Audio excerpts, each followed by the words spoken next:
Bago ka mambatikos, isipin mo muna.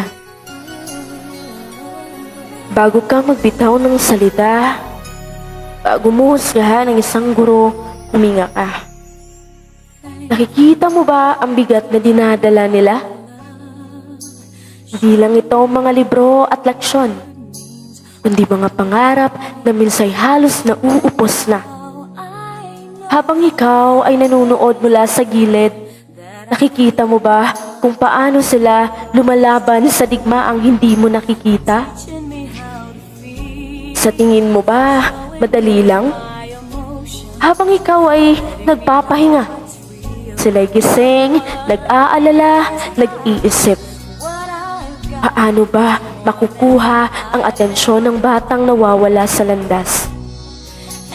Habang ikaw ay tahimik sa gabi, sila'y gumagawa ng plano, binubuo ang kinabukasan na hindi mo man lang napapansin. Bawat araw, sinasalubong nila ang hirap. Dala ang ngiti kahit ang puso'y pagod na.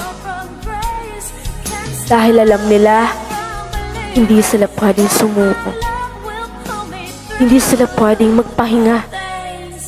Dahil sa bawat batang umaasa sa kanila, naroon ang tanging pag-asa. Ngunit nasan ka?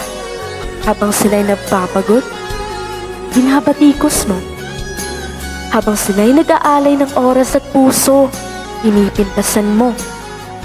Sa bawat pagkakamali, sa bawat maliit na pagkukulang, agad kang bumibitaw ng salita.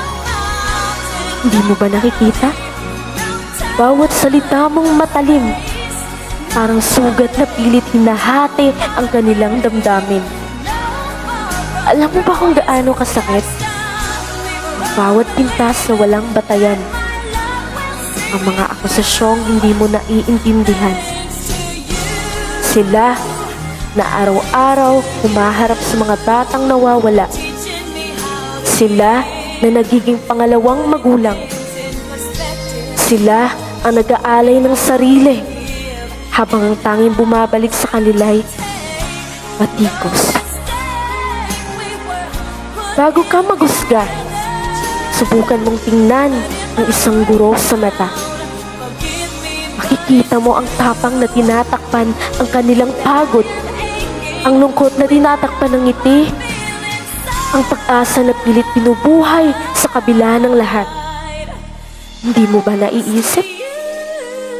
Habang binabatikos mo sila, ang nasasaktan ay hindi lang sila, kundi ang mga batang kanilang inaalagaan.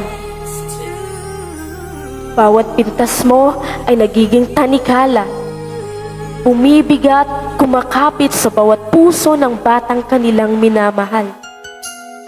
Kaya bago ka magsalita, bago mo sila husgahan, isipin mo, hindi ka ba natututo mula sa kanila? Hindi ba sila ang dahilan kung bakit may alam ka ngayon? Sila ang nagtuturo ng mga aral, ngunit bakit tila hindi mo natutunan ang aral ng pagpapakumbaba, ng respeto? Guro sila. Hindi sila perpekto. Ngunit sa bawat batang kanilang minamahal, doon mo makikita ang perpektong sakripisyo. Kaya sana, bago ka magsalita, alalahanin mo. Sila ang mga tagapagpayo ng pangarap. Kahit binabale, wala mo. At sa bawat pintas ng binibitawan mo, ikaw ang humahadlang sa kinabukasang pinagsusumikapan nilang buuin. Sana'y maramdaman mo ang hirap na dinadala nila, ang sakit ng bawat salita, at matutunan mong igalang ang kanilang sakripisyo. Dahil sa dulo ng lahat ng ito, hindi mo man makita, sila ang dahilan kung bakit naririto ka.